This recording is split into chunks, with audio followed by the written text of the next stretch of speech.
नमस्कार, एक बार फिर आपका स्वागत है। आप देख रहे हैं दमदार 10। बात हो रही है युद्ध की। ईरान के पश्चिमी इस्फहान में सोमवार को जबरदस्त धमाके हुए। इजराइल और अमेरिका दोनों यहां पर मिलिट्री साइट्स को टारगेट कर रहे हैं। हमले के बाद पश्चिमी इस्फहान के बड़े इलाके में आग लग गई। जिस जगह हमला हुआ वहां IRGC के कई अहम ठिकाने हैं। एक और बड़ी खबर आपको दे दूं, ईरान की राजधानी तेहरान पर भी हमला जारी है। अमेरिका और इजराइल ने तेहरान में बसीज के एक हेडक्वार्टर पर हमला किया। बसीज का हेडक्वार्टर ईरान के अर्ध सैनिक बल का कमांड सेंटर है। इसका इस्तेमाल ईरान आंतरिक सुरक्षा, कानून व्यवस्था बनाए रखने और रिवॉल्यूशनरी गार्ड के लिए लड़ाकों को भर्ती करने का काम यही होता है। हमले में बसीज का हेडक्वार्टर पूरी तरीके से बर्बाद हो गया। बताया जा रहा है कि हमले में ईरान को बहुत बड़ा नुकसान हुआ है। अब ये बात तो तय है, जो अमेरिका कहता है कि बहुत नुकसान हुआ है, कमांडर्स खत्म हो गए हैं, जितने उनकी लीडरशिप है वो एक के बाद एक खत्म होती चली जा रही है। तो नुकसान जितना ईरान को हुआ है उससे ज्यादा और किसी को नहीं हुआ है। एक बयान आपको सुना दें। מוקדם יותר היום שוחחתי עם ידידנו הנשיא טראמפ. הנשיא טראמפ מאמין שיש סיכוי למנף את ההישגים הכבירים של צה"ל וצבא ארצות הברית כדי לממש את יעדי המלחמה בהסכם, הסכם שישמור על האינטרסים החיוניים שלנו.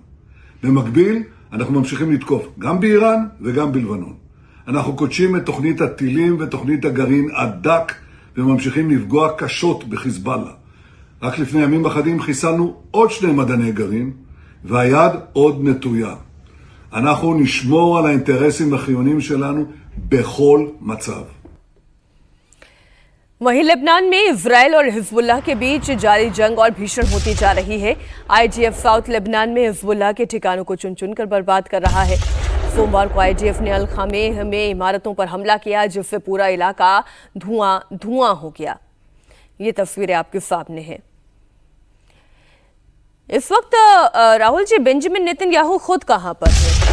वो कह रहे हैं ट्रंप से बात हुई, लेकिन ये जो जितनी भी बातचीत हो रही है उस बातचीत में इजराइल कहां है?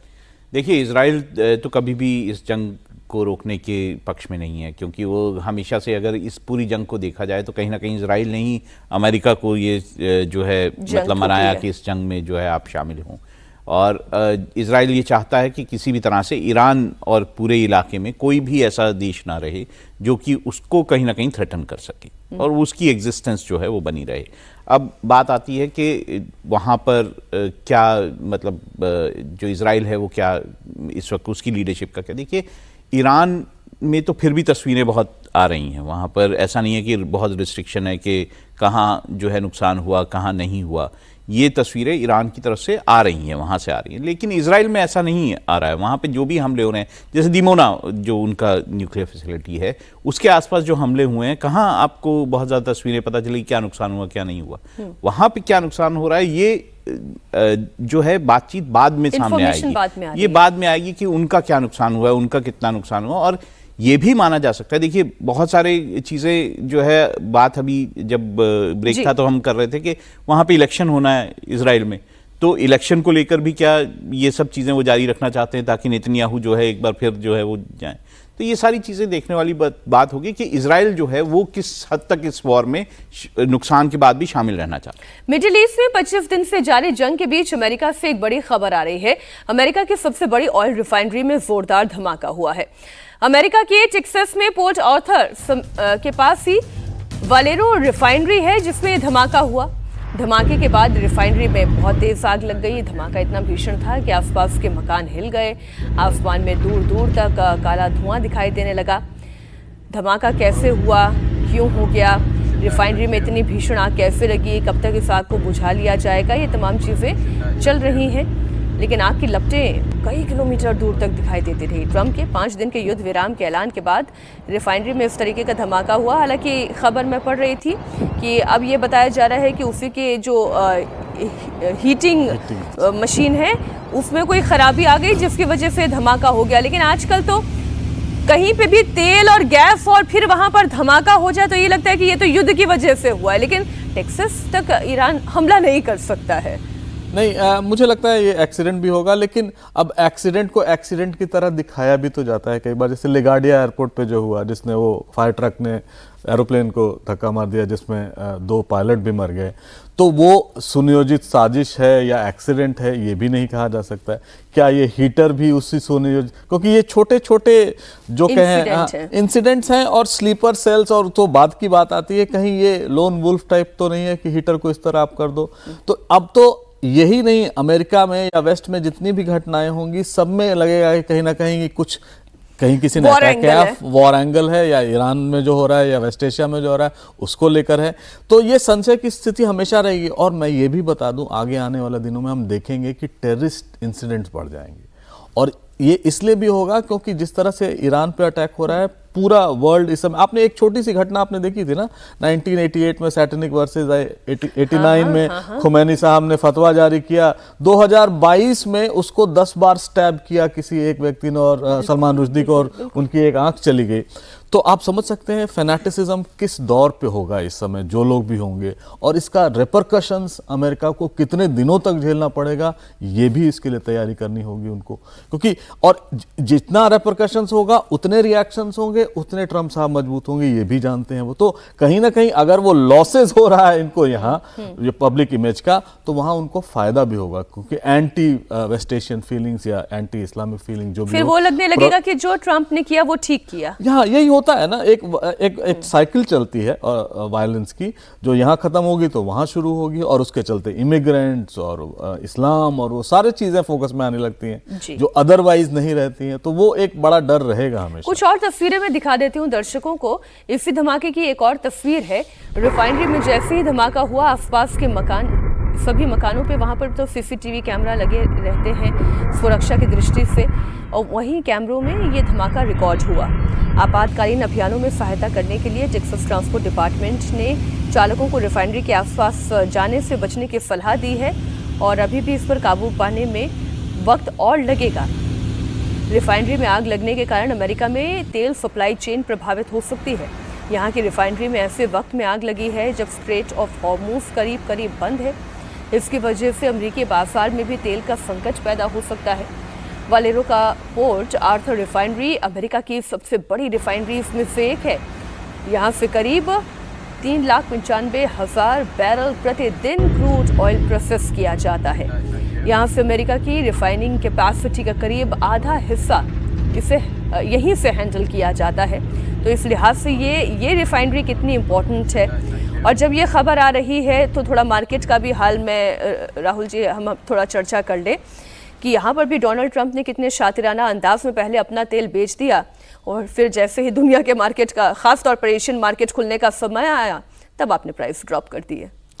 हालांकि भारत में आज तो बाजार ठीक दिखाई दे रहा है, बढ़त के साथ खुला है। नहीं, यही बात है कि जो बात, जब मैंने कहा ना जैसे अफवाहें फैलती हैं या फिर कयास लगाए जाते हैं, तो ऐसे ही है कि माना जा रहा है कि डोनाल्ड ट्रंप जो है वो आर्थिक स्थिति भांपने में कामयाब हैं कि मेरी आर्थिक स्थिति जो है बहुत ज़्यादा ख़राब ना हो जाए, तो उन्होंने इस तरह का बयान दे दिया ताकि उनकी मार्केट भी थोड़ा सा संभल जाए और उनके यहाँ जो तेल के दाम है वो भी थोड़े कम हो जाए। तो आपने देखा होगा कि इस अनाउंसमेंट के बाद से कल से तेल के दाम गिरने शुरू हो गए।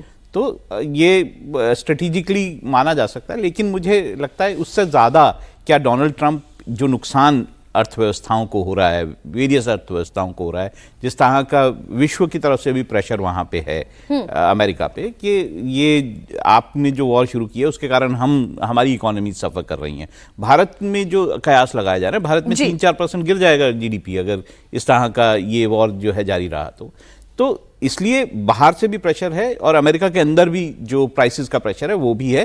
देखना होगा कि वॉर डोनाल्ड ट्रंप कितने समय तक सह सकते। 4 दिन में खत्म होने वाली जंग अब बस 5 दिन में 1 महीना चलने वाली जंग के तौर पर याद की जाएगी अगर ट्रंप ने, नेतन्याहू ने या ईरान ने कोई सीज फायर का फॉर्मूला नहीं निकाला। तो आइए बात कर लेते हैं कुछ पॉलिटिक्स की, डोमेस्टिक पॉलिटिक्स की।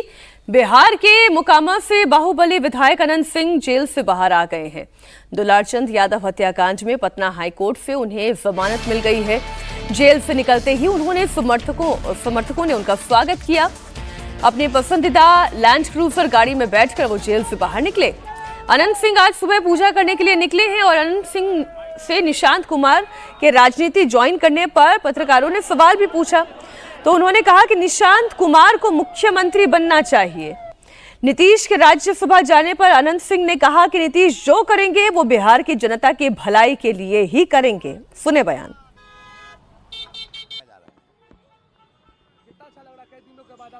बहुत अच्छा लग रहा है। नीतीश जी अब दिल्ली जा रहे हैं। हाँ, जा रहे हैं। और दिल्ली कहाँ है? विदेश है। चार्ज हो तो दिल्ली अप डाउन दिन भर में आदमी करता है। दिल्ली कहाँ है? निशांत जी भी अब पॉलिटिक्स में एक्टिव हो गए हैं। हाँ, जरूरी था। निशांत जी को सीएम बनना चाहिए। बनना चाहिए। नीतीश जी के साथ आप भी दिल्ली जाइएगा। हम साथ दिल्ली कहाँ जाएंगे? वो अपना काम में जाएंगे, हम अपना काम में जाएंगे। दिल्ली और पटना में कौन है? आधा घंटा 1 घंटा का रास्ता जाना है, 1 घंटा आना है। अब आपके बेटा वो कुछ भी नीतीश जी करेंगे जनता का फायदा होगा। 100 जवाब का 1 जवाब है। अब आप जिस तरीके से है, निशांत जी तो अब आ गए हैं, तो क्या लगता है आपके बेटे को भी है, वो भी अगली बार चुनाव लड़ेंगे मौका? अरे जनता की जो सेवा करेगा उसको हम लड़ा देंगे। बेटा हमारा 3 गो है, तीनों के जांचेंगे कौन जनता के ज्यादा रुझान होता है, जनता किसको जनता चाहता है, कौन जनता के सेवा में जाता है। दुकान से लाने का चीज नहीं लाकर दे देंगे। मेहनत करना पड़ेगा, जनता की सेवा करना पड़ेगा, काम करना पड़ेगा। जो बढ़िया करेगा वो विधायक मुकामक रहेगा। अब देखिए अपनी ही 2 बातों में कैसे 2 अलग अलग अंदाज दिखाई देता है। पहला, जब उनसे ये पूछा गया कि निशांत कुमार पॉलिटिक्स में आ गए हैं तो अमिताभ जी क्या कहा इन्होंने कि उन्हें तो मुख्यमंत्री बनना चाहिए। और जब अपने बेटों की पॉलिटिक्स के लिए पूछा तो ये कह दिया कि मार्केट में सामान थोड़ी ना है कि लाकर दे देंगे। तो जो मेहनत करेगा, जो करेगा, जनता जिसे पसंद करेगी उसको लाएंगे पॉलिटिक्स में। वो भी परिवारवाद के एक अग्रणी समर्थक हैं। अपनी वाइफ को इलेक्शन लड़ाया, जिताया, अब बेटों की बारी है। लेकिन अनंत सिंह जिस केस में छूटे हैं, मुझे नहीं लग रहा था वो छूटेंगे। लोअर कोर्ट ने उनकी जमानत रिजेक्ट कर दी थी, अब हाई कोर्ट ने दी है, शायद उनको कुछ मिला होगा। लेकिन जिस तरह की पॉलिटिक्स को अनंत सिंह रिप्रेजेंट करते हैं, वो किसी भी पार्टी में रहें, वो उस पार्टी का वो हार्म ही करते हैं। और जिस तरह के स्टेटमेंट्स आते हैं, प्रेस के लिए तो एक बड़ा अच्छा है कि वो काफ़ी मसाला देते हैं, लेकिन अदरवाइज एक बहुत बड़े न्यूसेंस है बिहार पॉलिटिक्स के। और मुझे याद आ रहा है, मैं इसी पर याद दिला दूँ, शहाबुद्दीन जब जीवित थे उनको जेल से छोड़ा गया था तो इसी तरह का काफिला निकला था और इसी तरह के काफिले को सुप्रीम कोर्ट ने स्वतः संज्ञान लिया था, सुओ मोटो रेफरेंस लिया था और फिर उनको दिल्ली के तिहाड़ जेल में बंद किया था।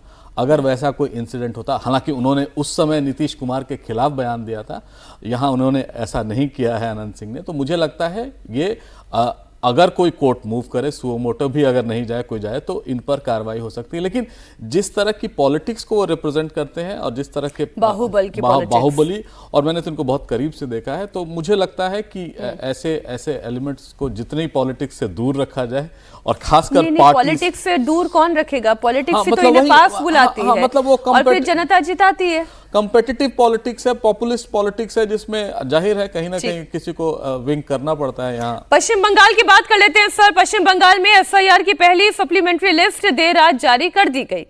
ये लिस्ट उन वोटर्स की है जिनके नाम पर सस्पेंस था। इनमें से लगभग 29 लाख नामों पर अब फैसला हो चुका है। 29 लाख वोटर्स को लेकर सप्लीमेंट्री लिस्ट से ये स्पष्ट नहीं है कि इनमें से कितने नाम सूची में हैं और कितने हटाए गए हैं। कई लोगों ने बताया कि सप्लीमेंट्री लिस्ट उपलब्ध तो कराई गई, लेकिन उसे डाउनलोड नहीं किया जा सका है। तो 29 लाख वोटर्स पर इलेक्शन कमीशन ऑफ इंडिया का फैसला क्या है, क्योंकि लिस्ट में कुल 60 लाख ऐसे नाम थे राहुल जी जो विचाराधीन थे। और पश्चिम बंगाल का विधानसभा चुनाव तो सामने खड़ा है। तारीख 23 अप्रैल है, पहले मतदान की तिथि है। मुख्यमंत्री ममता बनर्जी ने चुनावी कैंपेन तेज कर दिया है। ममता बनर्जी आज उत्तर बंगाल में 3 चुनावी रैलियां करेंगी। अलीपुरद्वार, जलपाईगुड़ी, दार्जिलिंग ममता बनर्जी की जनसभाएं होंगी। उत्तर बंगाल के सभी जिलों में वोटिंग पहले फेज में यानी कि 23 अप्रैल को होनी है। 2021 चुनाव में उत्तर बंगाल में अगर टीएमसी के प्रदर्शन की बात करें तो यहां की 54 विधानसभा सीटों में से टीएमसी ने 24 और बीजेपी ने 30 सीटें जीती। उत्तर बंगाल की अलीपुरद्वार और कूच बिहार जैसे जिलों में बीजेपी ने शानदार प्रदर्शन किया। ममता बनर्जी आज अलीपुरद्वार से ही इसलिए अपने चुनावी प्रचार का आगाज करने जा रही हैं। इससे जुड़ी हुई कुछ और जानकारियां आपके सामने रखूं, लेकिन सबसे पहले मैं एसआईआर पर एक क्विक कमेंट राहुल जी आपका ले लूं। 60 लाख नाम विचाराधीन है इलेक्शन कमीशन ऑफ इंडिया के पास और चुनाव सामने खड़ा है। इलेक्शन कमीशन ने बड़ी बढ़ चढ़ के ये बात कही कि हमने आधे एसआईआर की जो मतलब शिकायतें थी उसे हल कर लिया है। सुप्रीम कोर्ट ने एक ये अपना जो फैसला दिया था उसमें ये कहा कि जुडिशियल ऑफिसर अब ये तय करेंगे कि अगर कोई डिस्प्यूट होता है तो उसको तय करेंगे। लेकिन इस सारे संदर्भ में मेरा सिर्फ इतना कहना है, इलेक्शन कमीशन को अपनी छवि को संभाल के रखना चाहिए।